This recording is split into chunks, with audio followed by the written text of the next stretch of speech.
Before I introduce you to my next guest today, I want to make sure that you're aware of a training and coaching resource to help you increase your productivity, clarify your purpose, and improve your communication skills. It's called the Next Level Coaching and Leadership with Purpose programs. To learn more, simply go to warrenwandling.com, and under the programs tab, you'll find both of those resources. Again, that's WARRENWANDLING.com. Now, on to the show. Well, welcome back to another episode of How to Become an Obstacle Buster. I'm your host, Warren Wandling, the show that's dedicated helping leaders to overcome their obstacles, build resilience, and achieve success. And I have a great guest with us today, Jason Kramer. Welcome to the show, Jason. Thanks, Warren. Yeah, I'm really looking forward to our conversation today. As the founder and CEO of Cultivize, a consulting firm specializing in B2B lead nurturing strategies and done-for-you customer CRM implementations with over 20 years of experience in marketing, business development, you've worked with renowned brands like Virgin Atlantic Airlines and Johnny Walker. You began your career as a designer and then later established a boutique agency where you helped launch numerous small businesses. Tell our listeners just a little more about your business. So the business I'm in today, Warren, and I appreciate the intro. Thank you. There's a lot to digest there. I know. But I don't do any marketing today, just so like kind of going forward for your audience. You know, my company, Cultivize, which I founded now about 7 years ago. It's my second business, as you may have mentioned. We're all about helping businesses create better processes and systems to identify, nurture, and convert their leads. So the ideal clients we work with are businesses that have a sales team. It could be from anywhere from 2 to 30 salespeople. They're spending money on marketing and lead gen, but they don't have a CRM, or they have a CRM and it's not really doing the job. And so our role is to come in and help create a strategy, roll up our sleeves. We do all the work. It's 100% white glove service. And then when we stay on, kind of similar to you and your clients, as a coach, a mentor, and an advisor on how to get the most out of their CRM technology ongoing indefinitely. Wow, that's interesting. So I'm curious, obviously, there's a number of different products out in the marketplace. How do you set yourselves apart in reference to that industry? It's a great question. So yes, there are literally tens of thousands of what I would classify CRM systems out there, especially in specific industries. Mm-hmm. The difference is that we don't have a piece of software per se that we sell. So we represent different companies, HubSpot, other products like them. And we also work in conjunction with like Salesforce, NetSuite. So a lot of our clients are integrating to current technology that's running their business, but they're missing the lead nurturing, the marketing automation. They're missing elements that, for example, NetSuite doesn't have. So it's our role to find the right technology to blend into what they have. And our internal specialists will help connect all those systems together to make one seamless sort of spoke, if you will, for their operation. I can say that's a huge need in the marketplace because there's so much to go through in reference to analyzing what's the best tool. And so what is the greatest obstacle your clients encounter? I can anticipate what it might be, but I'll let you answer that question. So just to clarify, you're asking for an obstacle in finding the right CRM software, or obstacle in terms of just their business? Well, yeah, either way, either finding the right CRM or their business. So, all right, so there's two, right? So on the business side, the common things we hear are there's no pipeline, there's no dashboard, right? So what that means is that things are falling through the cracks. Salesperson is just dialing for dollars, right? They might be sending out proposals, sending out quotes, but a lot of organizations have no follow through. So they're leaving hundreds of thousands, if not millions of dollars on the table because nobody is nurturing and ultimately trying to convert those leads into sales. That's a huge problem for a lot of businesses. The second thing is there's often no connection between the marketing data and the sales data.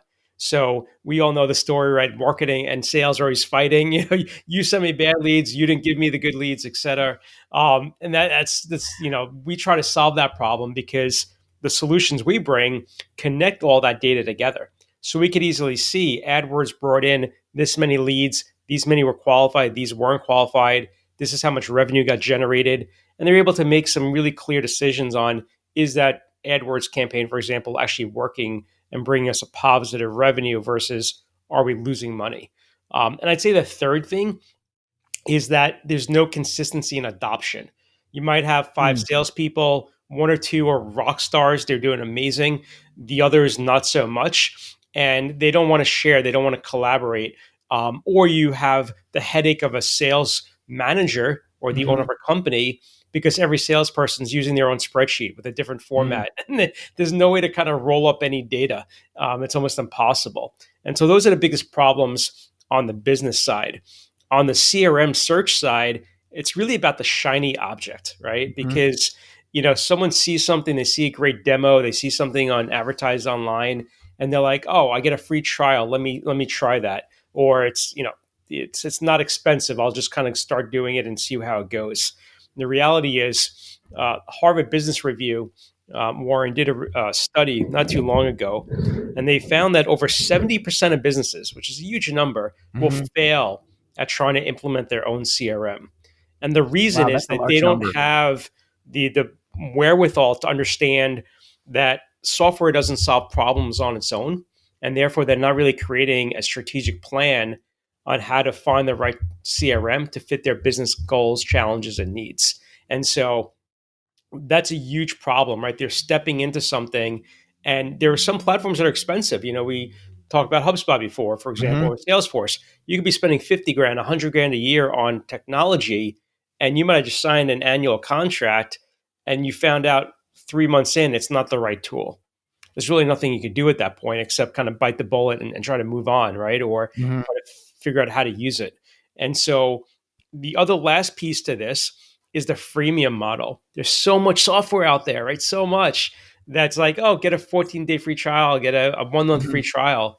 And so you sign up for all these things, not knowing what your cost of ownership really is, right? And so, for example, and HubSpot's a great tool. I'm only using that because it's familiar. I can Hmm. mention others that maybe your audience isn't as familiar with, but you might sign up for HubSpot for free, and then you want the marketing hub and the sales hub. Now it's almost $2,000 a month, and maybe you don't have that budget. So really, why are you kind of using a free tool if you can't actually afford to buy it? It's like going for a test drive in a Maserati, right? And not even being able to buy it, but you just want to kind of feel what it's going to be like. And now you love it, but there's nothing you can do because you can't afford it. So that those are some of the obstacles that we see are pretty common. So, working through some of those obstacles with your clients, Yeah, the one with the salespeople, because typically on a sales team, there might be some egos involved, right, from of leaders course. or sales. So they want to use their system because it's worked for them. How do you get them to champion the new system that you're wanting to implement within that organization? Great question. So, believe it or not, when I do and I don't like to call them prospecting calls because I Hmm. really think of more of it as like an educational and kind of mutual conversation with new prospects we talk to.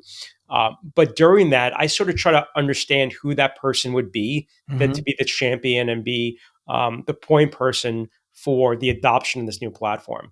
If I can't find that person before we even start working with them in the organization, we won't work with them Hmm. because you need that internal person that's going to champion this and take it forward. Next to that, the often thing that we see that's typical, more so if you have a team, let's say more than five, Hmm. you might have one or two people that are um, really enthusiastic about taking a new leap forward, using something new. And then you have like three are like, oh, I'm set in my ways, Jason. My spreadsheet's working just fine. Like, okay, continue with that. We'll take the two or three people that want to move forward, get them going, and Hmm. then after a few months, the other people are like, hey, why am I not getting leads from the website? Why am I not getting this? Why is John closing more deals and why is his pipeline, bigger? Well, because he's using the new CRM. And Hmm. so we sort of like it becomes a little competitive in that way, right? In a good way, Hmm. because the people that said, "Oh, I don't need it," are now realizing they're actually missing out. Yeah, I love that strategy because that helps to build the champion to use the tool to actually to leverage their business. Yeah, So, absolutely. obviously, you've built a number of different businesses. What is a key strategy that contributed to your success? Ooh. So I mean, I would say overall, there's a few things. So one is I'm a tinkerer, and what I mean by that is that I'm always looking to review what's working, what's not working, And I'm not doing that at the end of the year, Hmm. around the holidays when things quiet down, Warren. I want to go through, and I do this for our clients ongoingly, kind of see what's working, what's not working. I think that's proven to be the most successful. As I mentioned, we've been in business for, not that long, right? In my opinion, compared to other businesses. I think we've revamped our website like every 2 years. We've revamped our website with new messaging, right? Hmm. Testing different things, right? Look at Amazon. Amazon was constantly testing, right? Where does the buy now button go? What color should it be, Hmm. right? To make that perfectly optimized. I think that's a big factor in my success and others. The other piece, it's, the cliche saying, but surrounding yourself with people that are smarter than you. Hmm. I learned early on, I started my first company in my early 20s. And I was like, I can do this. I'm freelancing. I could turn it into a business. And I knew nothing about running a business. I knew nothing about sales, right? I was a graphic designer. But over the years, I started taking sales training classes. I started working with business advisors and bringing in all these different resources to help educate me, but also help guide me on things that I needed to know about. Even something as simple as understanding profitability, right, and profit margins, and how to kind of measure those. It's something so simple that every business should do, but younger businesses aren't really looking at that always, or they don't understand how to do that. So that's what's led to my success here. Yeah, which I love that strategy, Jason, because surrounding yourself with the key people is really important because they're going to shortcut that learning curve instead of Oh, trying to reinvent mhm. the wheel. And they'll only make sense to be able to use that strategy. Yeah, absolutely. And they've failed, right? They failed more than you failed. So Hmm. they know what works and what doesn't work from experience. And like to your point, it might take you 3 years to figure out what they can teach you in a few months. So why wouldn't you do that? Yeah, Yeah. exactly. Yeah. So, in your opinion, what does it take to transfer B2B and D2C sales? Um, when you say transfer, you mean in terms of like their approach? Correct. Yeah. So I think it's about, first of all, it's about consistency and about messaging. Right? It's all about the value proposition and how you can actually help, and identifying that there's a problem you could actually help solve. It's we know, and I know you probably do this a lot in your training, Warren. Hmm. A lot of companies out there selling the features and benefits, which we all know doesn't work. And so we want to help our clients get in the mindset that we're here to solve problems, help for your clients. And how do we do that, right? And so some of the things are, looking at the language they're using in their sales emails. A lot of our systems we use, we're able to create similar, like an Outlook, how you might have a template. Someone asks you for information about your service, you have a template ready to go in Outlook, you just send it off. We do similar things. The difference is that we can actually track more things, right? We could track who's opening the email, who's clicking. Instead of attaching the PDF, they're clicking. We can see who opened the PDF that you sent of the presentation, right? We could automate follow-up emails to go, Hmm. so we know that they looked at the pricing. 2 days later, an email goes out. Do you have any questions about the pricing, right? So it creates more of a flow of communication.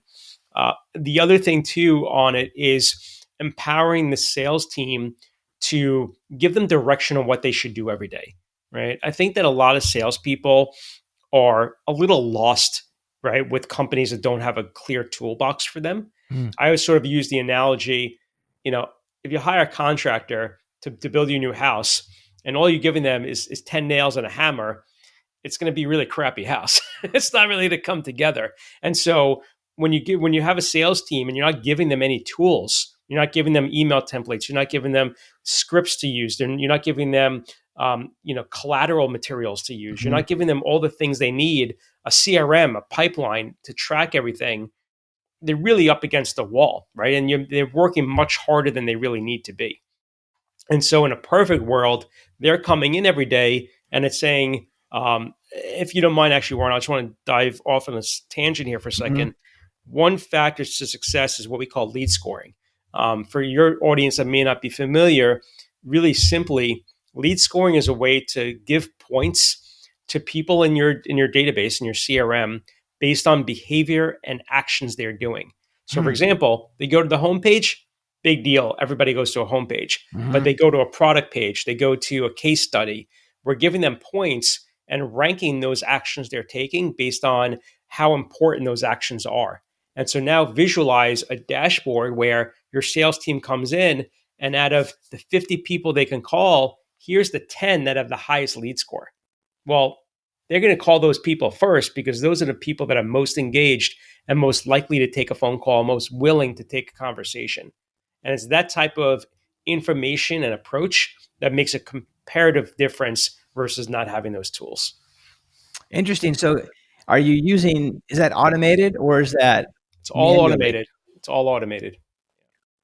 Very Mhm. fascinating. So it's then tied into your CRM. So then you Correct. can then cultivate those leads because obviously they've, based on their behaviors, creates more interest. Yeah. And it's one of those things that I see often where when a company doesn't have a proper CRM, they think they're doing the right things, and they kind of are, but not fully. And what I mean by that is most businesses will send out an email communication, let's say a monthly newsletter. Mm-hmm. Whether or not the content's good, that's irrelevant. Okay, but all they're doing is sending it out, right? Mm-hmm. They're not looking to see who's engaged, and can't track who's coming back to the website. And I'll share a really quick story. About a year ago, well, actually probably about 8 months ago, I had a consulting client who was needed some help with CRM kind of guidance, and they didn't become a full-time client. We were just consulting with them, Mm-hmm. and I hadn't spoken to this person for about 8 months. But every month, Jen was getting our newsletter, right? And she would usually open it, but that's all she would do. And I never got notified because who cares, right? She's just opening it fine. We're staying in front of her. Last week, I saw that she looked at my December newsletter. It was highlighting another podcast I was on about something related to CRM research.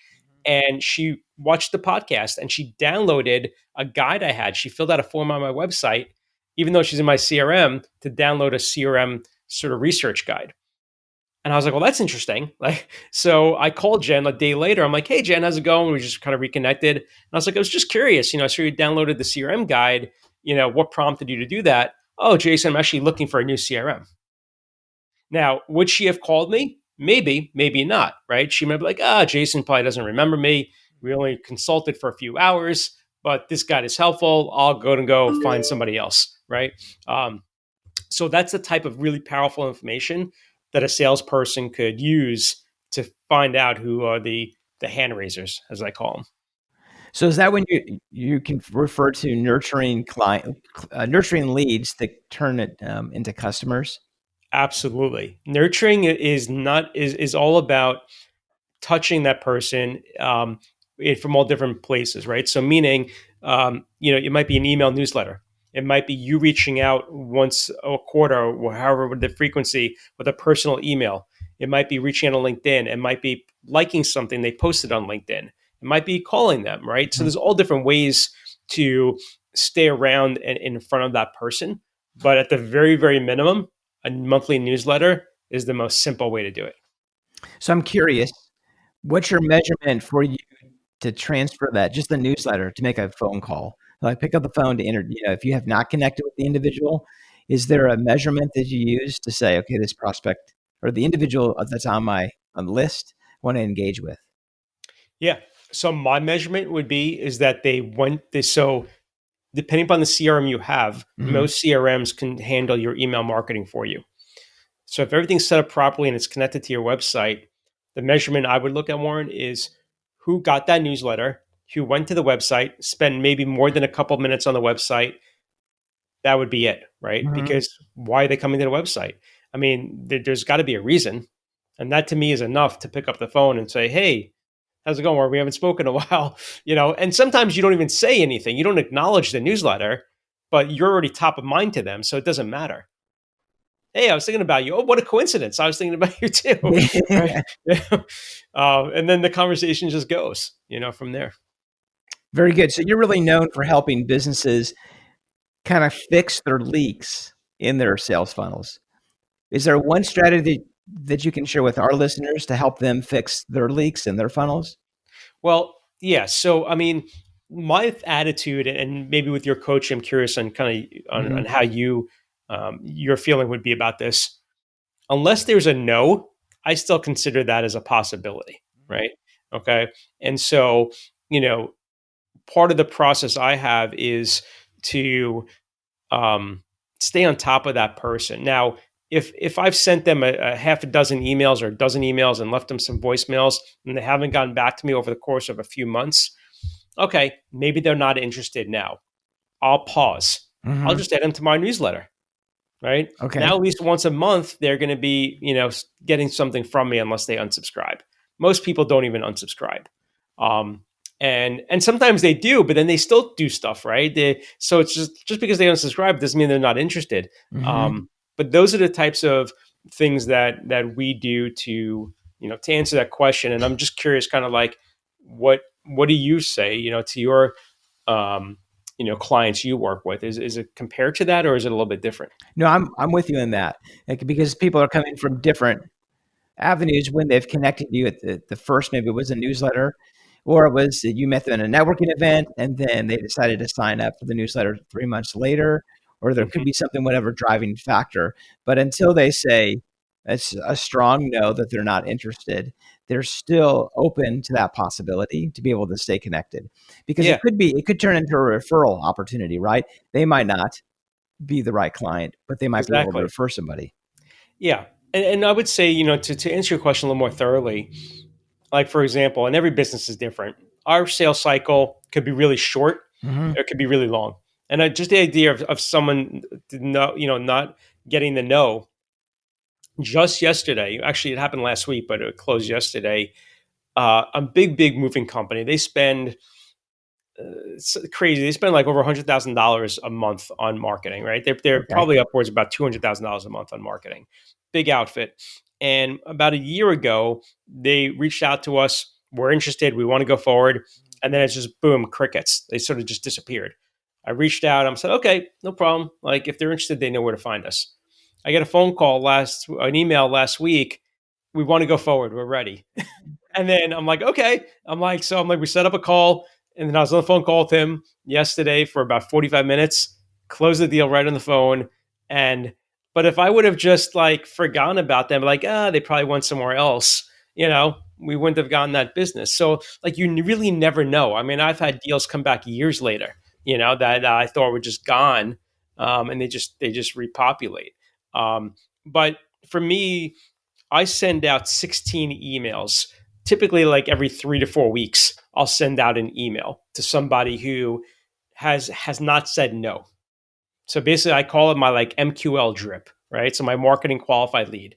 It was sales qualified, but then because they kind of were wishy washy, it goes back down to an MQL, a marketing qualified lead, instead of a sales qualified lead.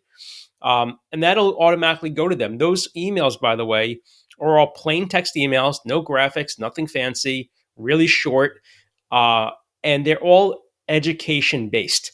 I'm not asking for a meeting. I'm not saying, "Are you ready to move forward?"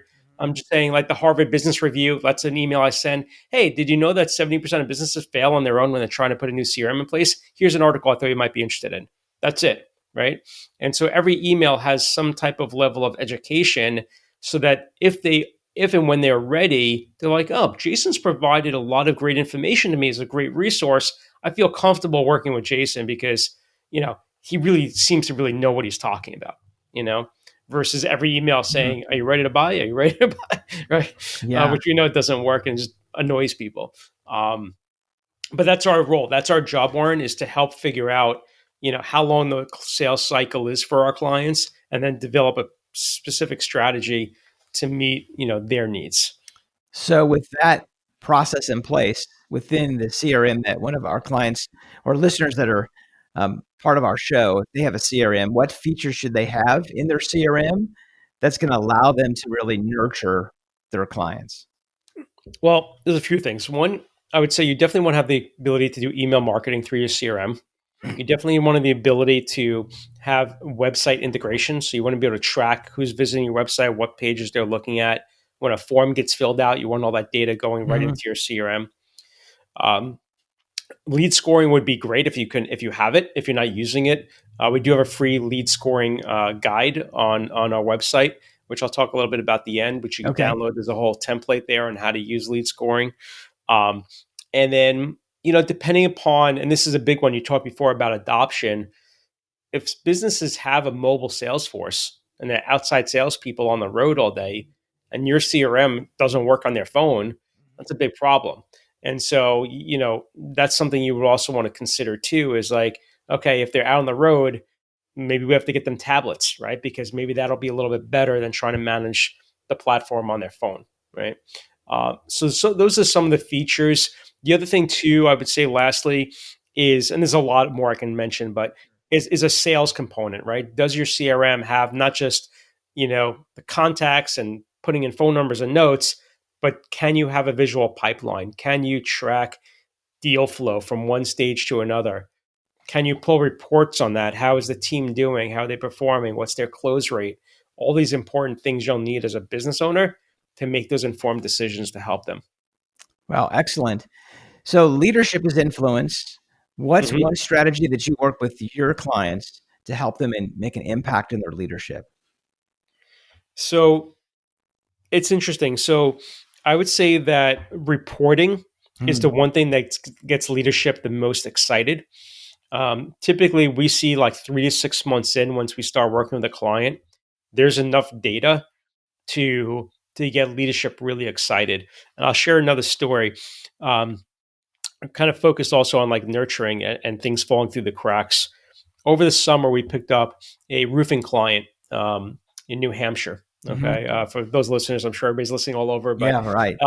most people probably know New Hampshire. So um, anyway, they do probably somewhere between $5 to $7 million or so a year in revenue. Just give you your audience a size of them. And so I wanted to create these automated reminders when they sent out quotes. They do about 1,000 quotes a year, and they're like, "That's not necessary. Our team does it." I'm like, "Yeah, but for how long do they do it?" And then they get busy, and then they don't do it. And they're like, well, we want them to feel authentic. We want to make sure that it doesn't seem like we're just spamming them. And I'm like, I understand all that. Valid concern. Let us put it together.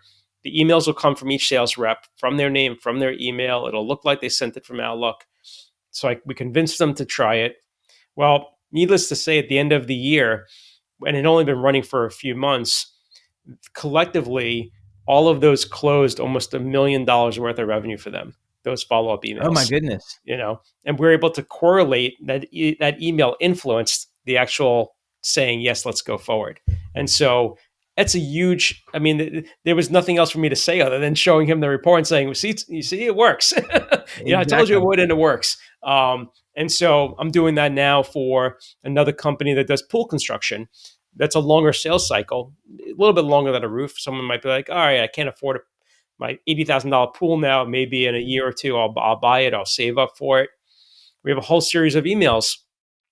What's the value of investing in a pool, how it helps your home value, the hidden costs of pool ownership, right? And all these different topics, the health benefits. And so that none of them are saying, hey, are you ready to buy? It's all about, okay, now I understand like what's involved in me making this big life decision. And I feel comfortable that this company is actually going to like steer me in the right direction when I'm ready to buy. Yeah, I love that strategy that you shared with us, just to be able to nurture your clients and build a rapport. I think it's creating that build the know, like, and trust, because people like to do people business with people that they know, like, and trust. Of So course. so because of that, I think that's using that process creates that automatically. So when that individual's ready to buy, they know that you're in front of them. Yeah, that's right. It's Yeah, exactly what perfect. it's designed to do. Yeah, so what's the future hold for you? Any special projects? Oh, that's a great question. So we just wrapped up a big push at the end of last year. We have 4 new ebooks that are available online for free download. We have a really extensive CRM research guide that we just put out there, and I'll tell everybody at the end how to get all this Okay, stuff. perfect. We have the lead nurturing blueprint, as I mentioned. We also have something about lead scoring specifically because some companies don't fully understand that. We have a guide for that. And so the other big thing I'm working on now that all that's done, which was a lot of work at the end of the year, um, is a new book. So I figured, I've been doing this for a long time. I've got all tons of content. I've done, dozens and dozens of podcasts. Mhm. I've written so many articles, and so now my next thing, Warren, is collecting and trying to condense all this into a sizable, digestible book to help businesses really understand the power of what their CRM can do for them and also how to find the right type CRM for their business. Oh, that's awesome. So is that getting close to the completion for launching of your book? Not at all. I know it's a big Not task. at all, to be perfectly honest, Yeah. but it's early stages. I mean, the reality is I probably could write several books. Mhm. So I'm trying to kind of isolate ideas and to, potentially do like one book can be connected to other books in the future, in the very near future. But, so coming up with sort of the outline right now is the process I'm going through.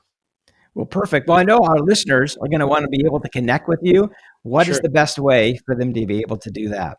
So they can go to our website. They can find me on social media. But the easiest way, Warren, is if they go to afterthelead.com. That's afterthelead.com. That'll bring you to a landing page I have just for your audience. On there, they can download all these ebooks, as I mentioned. They can connect with me on social media. They can also book a call with me. So typically, we do like a paid consult, but for your Mhm. audience, there's an option for them to schedule that call with me. Happy to answer any questions. It's not a sales call, it's really me helping them kind of figure some things out. And then I also, just very lastly, if I have just maybe another minute, Warren, to mention one other thing, would that be okay? Yeah, that'd be perfect. Okay.